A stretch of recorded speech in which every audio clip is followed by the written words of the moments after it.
Hai insan Pegadaian di seluruh Kanwil 10 Bandung. Hadir kembali bersama saya Alsa Justidar di acara podcast Ganyang Fraud periode Juli 2022 dengan tema Anatomi Pelaku Fraud di Pegadaian, tentang karakteristik dan ciri-ciri pelaku fraud demi meningkatkan pemahaman terkait pola fraud dan perilaku para pelaku fraud di Pegadaian. Di sini saya tidak sendirian, tentunya sudah ditemani narasumber yang hebat dan kompeten dalam bidangnya. Siapakah beliau? Akan saya bacakan terlebih dahulu profil singkat beliau.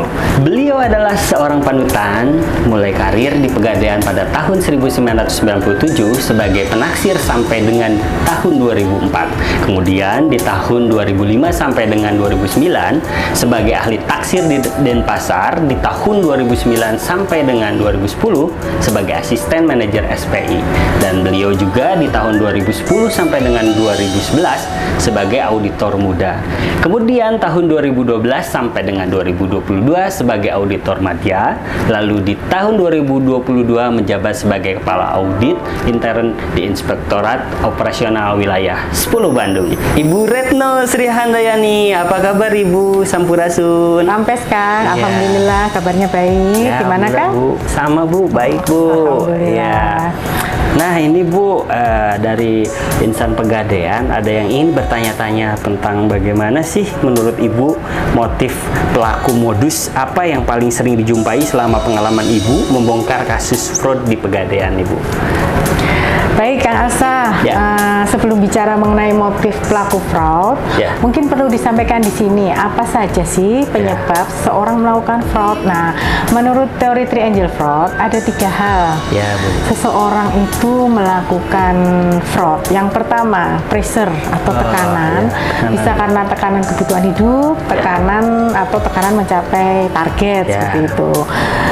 Yang kedua, opportunity atau kesempatan, yaitu adanya kesempatan untuk melakukan fraud, bisa karena kurangnya kontrol, lemahnya pengendali internal dan sebagainya. Lalu yang ketiga, rationalization atau pembenaran, yaitu membenarkan atas fraud yang dilakukannya karena banyak orang yang melakukannya itu kan sehingga sudah menjadi budaya.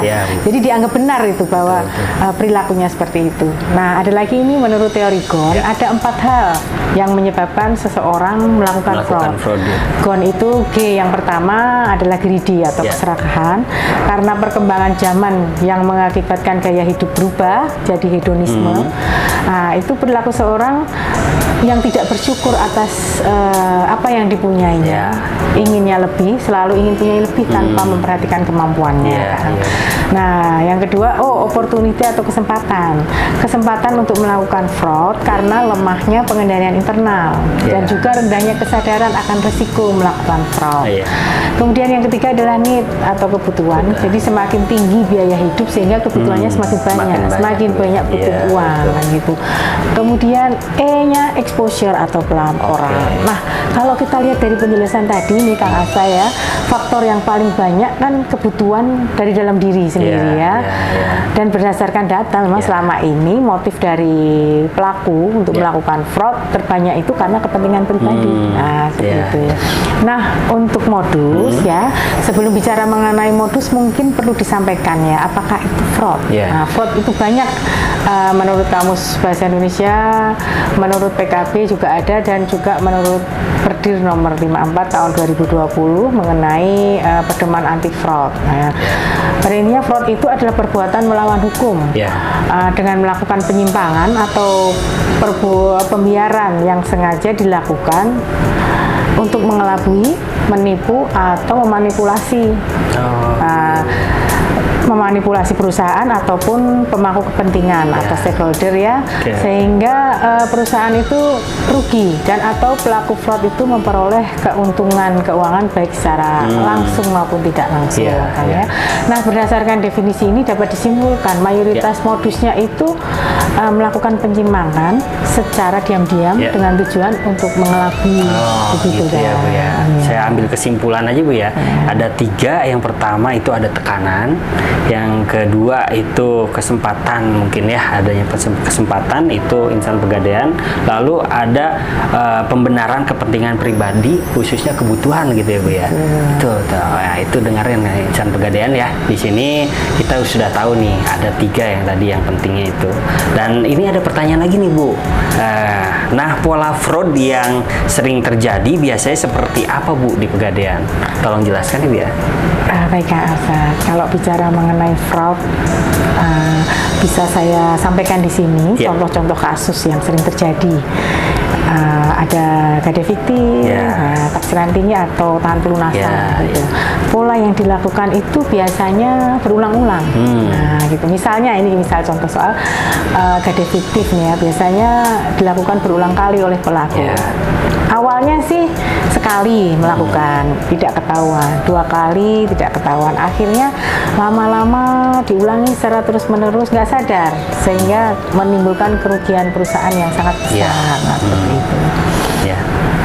Mungkin jadi ada polanya itu berulang-ulang ya Bu ya, dan akhirnya tuh terbiasa. Nah, makanya insan pegadaian itu tolong hindari yang seperti itu, dan yang tadi sudah diterangkan oleh Bu Retno. Nah ini Bu, ada pertanyaan lagi nih Bu dari insan pegadaian. Sebentar nih ya Bu ya. Nah ini, apakah ada kemiripan karakteristik dan ciri-ciri antar setiap pelaku fraud agar kita mungkin bisa mendeteksi biasanya seperti apa sih perilaku fraud ini gitu Bu? Baik Kak Alfat ya. Kalau bicara masalah ciri-ciri pelaku fraud, mungkin sebenarnya kita harus lebih jeli ya kan ya dalam mempelajarinya, karena yang namanya melakukan fraud itu kan melakukannya sembunyi-sembunyi kan ya. Tujuannya untuk mengelabui.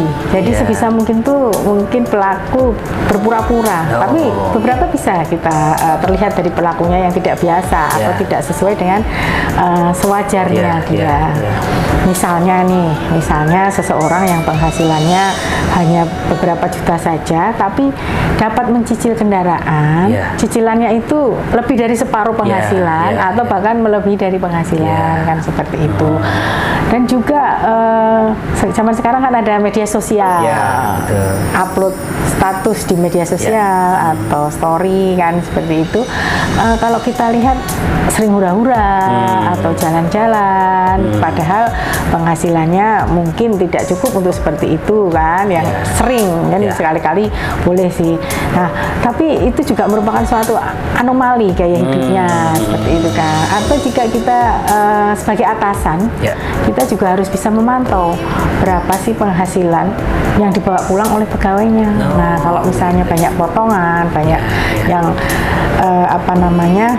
banyak yang harus dibayar kewajibannya, itu juga perlu mendapat perhatian khusus gitu ya Bu ya. Jadi yang pertama itu secara sembunyi-sembunyi ya Bu ya, dan kebanyakan ini mungkin dari karyawan yang tadinya pengeluaran lebih besar dibandingkan dari pendapatan ya Bu ya. Jadi akhirnya terjadi fraud itu sendiri, seperti itu ya Bu ya.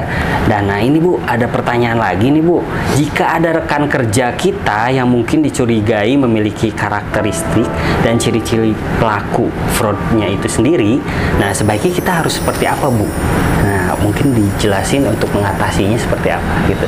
Ya, kayak Alfa, jika kita curiga nih ya rekan kerja kita punya ciri-ciri dan karakteristik sama dengan orang yang melakukan fraud, nah seperti itu ya. Serta sikap yang ditujukan itu mencurigakan. Maka yang pertama dilakukan pun kita amati perilakunya. Lalu jika dia melakukan penyimpangan, ini kita simpan buktinya.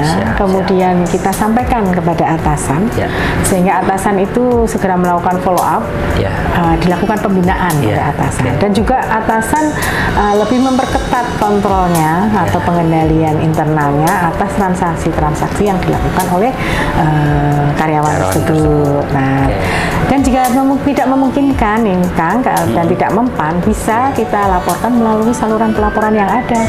Misalnya di whistleblowing system. Nah, atau WPS namanya ya. Tapi perlu diingat Kang, pelaporannya harus disertai bukti dan keterangan yang jelas. Bukan hanya isu, bukan hanya hoax seperti itu. Dan juga jati diri pelapor itu dirahasiakan. Baik Bu. Nah, itu insan pegadaian sudah jelas ya. Yang pertama itu mungkin mengamati perilaku yang orang yang bertindak fraud gitu. Lalu melaporkan atasan ke atasan, lalu melakukan pembinaan sebenarnya. Lalu nanti ini juga untuk pimpinan cabang harus ada waskat Bu ya. Waskat yang dijalani agar terhindar dari fraudnya itu sendiri. Nah, ada juga yang namanya webnya Bu ya. Webnya itu bisa dilaporkan melalui sistem. Nah, itu dirahasiakan untuk yang pelapornya gitu ya Bu ya. Seperti itu mungkin insan pegadaian. Nah, ini Bu ada pertanyaan lagi nih Bu. Bagaimana sih Bu cara terefektif menanamkan kesadaran anti fraud untuk setiap insan pegadaian Bu? Baik, Kang Hasan. Kesadaran anti fraud itu memang datangnya dari diri sendiri pertama kali ya. Berbagai upaya dilakukan, tapi kalau dari dalam dirinya tidak ada kesadaran itu juga percuma saja kan seperti itu ya. Tapi yang terpenting itu kesadaran masing-masing. Cara efektifnya itu bisa dari mana saja kan? Bisa dari atasan, bisa dari rekan kerja ataupun bawahan. Nah, sebagai atasan, seorang pemimpin itu harus bisa menjadi role model kan. Untuk role model dalam mengamalkan nilai-nilai akhlak dalam pencegahan fraud. Nah, kalau sesama rekan kerja mungkin juga harus saling mengingatkan. Saling mengingatkan jika ada teman yang melakukan penyimpangan, segera tegur dan ajak untuk memperbaiki diri. Apalagi sekarang ada change agent ya di setiap outlet. Dan juga memberikan pengertian bahwa perilaku fraud itu sangat merugikan dan efeknya sangat kejam bagi perusahaan dan diri sendiri. Nah, kalau saya ibaratkan ya Kang ya, pegadaian itu ibarat kapal induk ya, dengan jumlah ABK yang banyak. Nah, jika tidak saling koordinasi, saling mengingatkan tentang kebaikan, mustahil nih si kapal induk ini bisa berlabuh di tujuan bila masih ada di antara kita selaku ABK berbuat kecurangan atau penyimpangan. Nah, ini ibaratnya kecurangan penyimpangan itu melakukan kebocoran ya terhadap kapal. Kalau kapalnya bocor sedikit demi sedikit, maka sudah pasti kapalnya akan tenggelam. Ingat nggak film Titanic itu? Iya Bu, itu saya ingat sekali Bu.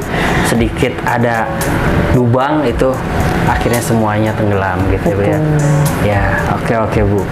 Mungkin ini insan pegadaian kita ibaratkan dalam diri sendiri harus menanamkan nilai kata jujur mungkin ya. Lalu saling mengingatkan apabila ada rekan kita yang bertindak tidak sesuai dengan SOP ataupun mengarah ke fraud itu sendiri. Lalu kita harus mengamalkan nilai akhlaknya itu sendiri agar kita ibaratkan selain kita hanya mengucap saja, tapi kita harus menanamkan di hati kita sendiri nilai-nilai akhlak tersebut gitu ya Bu ya mungkin. Nah Bu, ini pertanyaan terakhir nih Bu. Mungkin pesan-pesan untuk seluruh insan pegadaian agar tidak terjebak dalam kasus fraud ini tuh seperti apa Bu? Mungkin ada insan pegadaian yang mendengarkan agar Ibu bisa memberi arahan gitu seperti itu Bu. Baik, terima kasih. Yang pertama mungkin kita harus ingat ya Kang ya, bahwa setiap perbuatan kita itu kita pertanggungjawabkan di hadapan Tuhan, di hadapan Allah Subhanahu wa taala. Nah, yang kedua kita juga harus ingat kita punya budaya kerja, akhlak yang tadi bilang akhlak gitu ya, amanah, kompeten, harmonis, loyal, adaptif, dan kolaboratif. Nah, jika kita semua itu kita laksanakan dengan baik, insya Allah kita tidak terjebak dalam fraud. Nah, yang ketiga, ingat ada keluarga yang menunggu di rumah. Oh iya, betul. Jika kita melakukan fraud, maka keluarga juga yang akan menanggung akibatnya. Betul. Nah, yang keempat, kita harus selalu bersyukur pada Tuhan, kepada Allah Subhanahu wa taala atas apa yang kita miliki, apa yang kita peroleh selama ini, dan juga selalu berdoa kan agar selalu dalam lindungan Allah Subhanahu wa taala. Dan dihindari ya. Betul. Yang terakhir nih Kang, SPI punya jargon juga. Menarik nih. Jargonnya Bu. Jaga diri kita. Jaga diri kita. Jaga teman kita. Jaga teman kita. Jaga perusahaan kita. Jaga perusahaan kita. Oke, siap. Mungkin itu jargon dari SPI ya. Baik insan Pegadaian, demikian podcast kita pada kesempatan hari ini. Kebetulan terima kasih untuk Ibu Retno yang telah memberikan ilmu yang luar biasa sekali, manfaat untuk kita semua, terutama untuk insan Pegadaian dan perusahaan kita agar dijaga terhindar dari fraud itu sendiri. Ya mungkin kita ulang lagi nih Bu, jargon yang kita tadi Ibu bilang sebutkan. Boleh. Itu boleh kita bareng-bareng ya. Oke. 1, 2, 3. Jaga diri kita, jaga teman kita, jaga perusahaan kita. Baik Ibu Retno, terima kasih. Sampai bertemu kembali. Nah, mudah-mudahan kita bertemu di acara berikutnya. Nah, semoga Kanwil 10 Bandung dapat mencapai target tanpa ada fraud ya Bu. Wassalamualaikum warahmatullahi wabarakatuh. Mangga Ibu diminum kopi.